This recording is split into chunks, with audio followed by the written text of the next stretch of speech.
샬롬. 오늘도 반갑습니다. 오늘은 사순절 10번째 날 시간을 함께 하도록 하시겠습니다. 계신 곳에서 여러분들이 기도로서 오늘은 성령님께서 어떤 말씀을 나에게 하실지 먼저 조명하기 위해 기도하시고요. 이어서 찬송가 461장 그리고 446장 두 장을 찬송하십니다. 그리고 사도신경으로 우리의 신앙을 고백하신 다음에 오늘 본문을 보시면 되겠습니다. 그리고 오늘도 묵상집과 또 설교 말씀을 통해서 나에게 특별히 주시는 은혜의 구절 그리고 깨달은 바가 있으시면 스스로 노트에 메모하시거나 아니면 줄을 긋거나 하신 후에 그것을 가지고 집중적으로 기도하시면 되겠습니다. 자, 오늘 본문 말씀은요, 요한복음 6장 16절에서 21절까지 말씀입니다. 요한복음 6장 16절에서 21절까지 말씀. 저는 대표 구절로 요한복음 6장 18절에서 21절까지 말씀을 제가 봉독하겠습니다.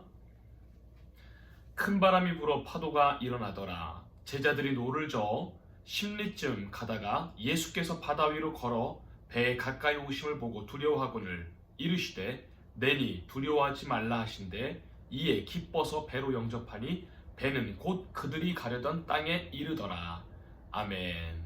오늘은 나예요 두려워하지 마세요 라는 제목을 함께 말씀을 나누도록 하겠습니다.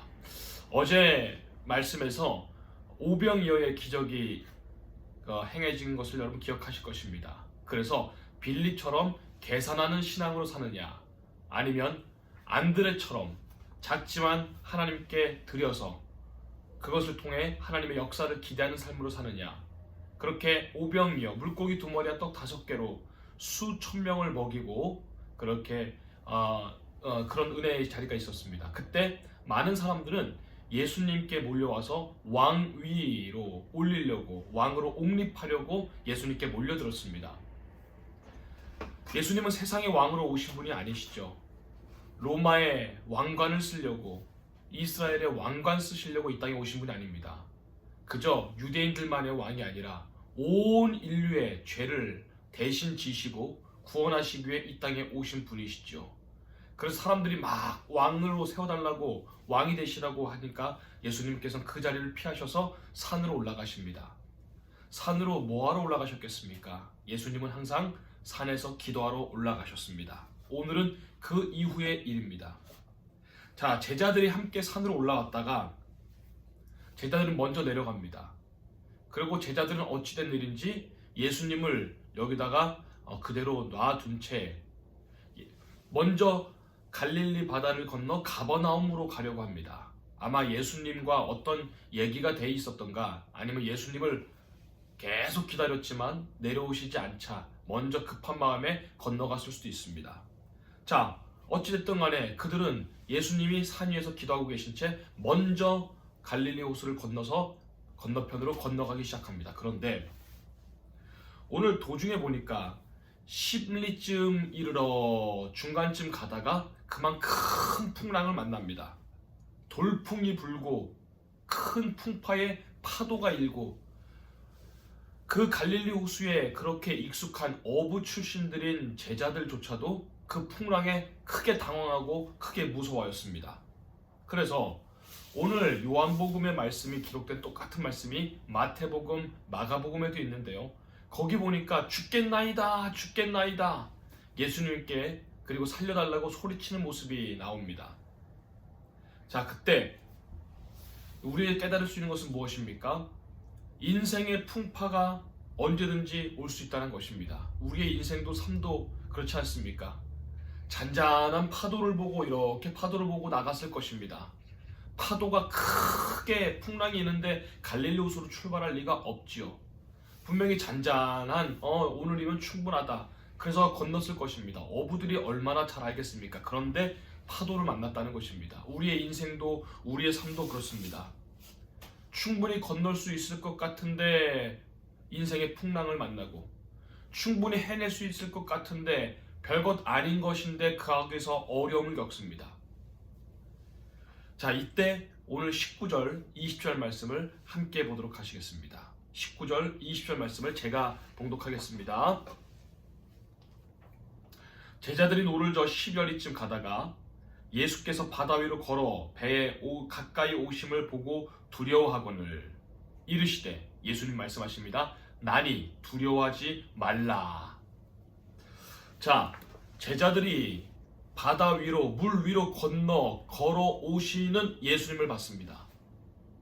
오늘 성경 말씀에는 그냥 두려워한대 라고 쓰여있는데요, 마태복음 또 마가복음에 보면은 유령이다, 귀신이다 그렇게 말합니다. 여러분, 어제 어떤 일이 있었죠? 오병이어일이 있었습니다.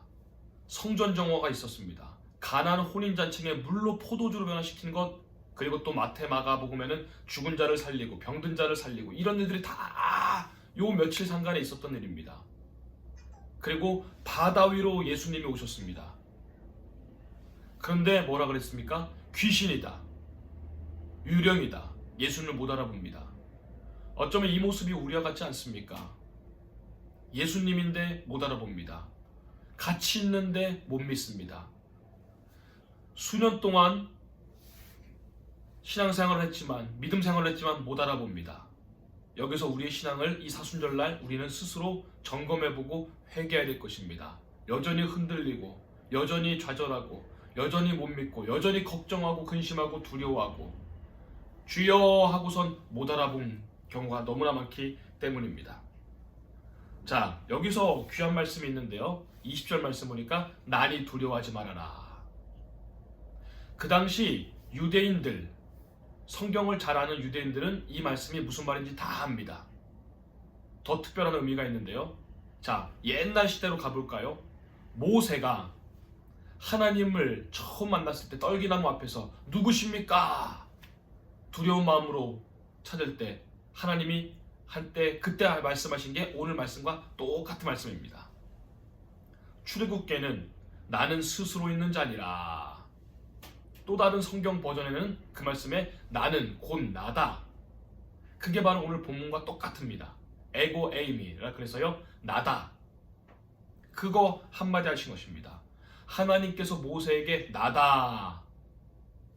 하나님은 그 말씀이면 충분하죠. 하나님이 내가 누구고 어쩌고 저쩌고 설명하셔야 됩니까? 그냥 나다.